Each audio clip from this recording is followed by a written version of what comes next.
South वाला hero से न कम लगता रहा कि तोहरे के दिल हम देहोबे करे जब तो कम लगता रहा। अच्छा यहाँ पे इतने लोग हैं लेकिन शोर नहीं आ रहा है, आवाज नहीं आ रहा है मुझे आप लोगों की। खुशी जी एनर्जी खत्म हो गया क्या? भूख लगा है आप लोगों को? खुशी हम 1 सेकंड का थोड़ा सा बाबू वालों का साउंड बढ़ावा ना 1 मिनट सोम लगा करा साउथ वाला हीरो से सोम लगा करा कि तोहरे दिल हो करे तू तो लगा करा। बजा बजा भैया 1 2 3 4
अगर यही नहीं हमारे फोन पे आया भाभी को बोलेंगे तो पता है कैसे बोलेंगे?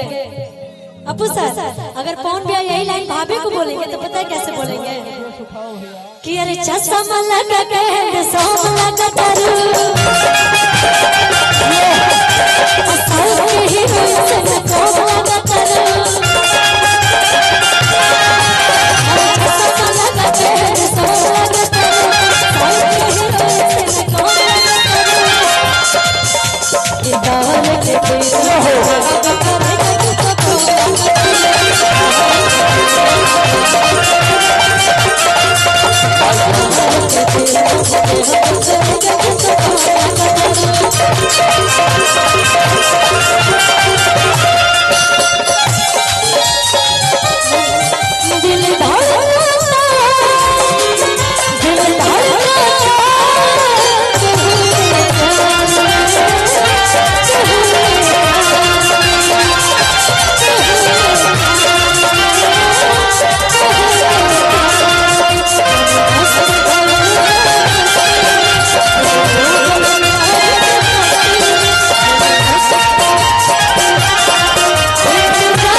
और जो भी डांसर हैं आप लोग चले रास्ता छोड़ जाने के लिए और बस कुछ ही पल में प्रमोद प्रेमी यादव जी का आगमन होगा। वो हमारे बीच आ गए हैं, बस कुछ ही पल में के बाद प्रमोद प्रेमी जी का आगमन होगा। हमारे कौशल बाबा आ रहे हैं, डांसर बन दीजिए डांसर को। अच्छा ये तो हमारे भैया भाभी को बोल रहे थे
हमने का बीच में बहुत सुंदर नृत्यांगना मंटन मिश्रा बड़ी स्वागत बा।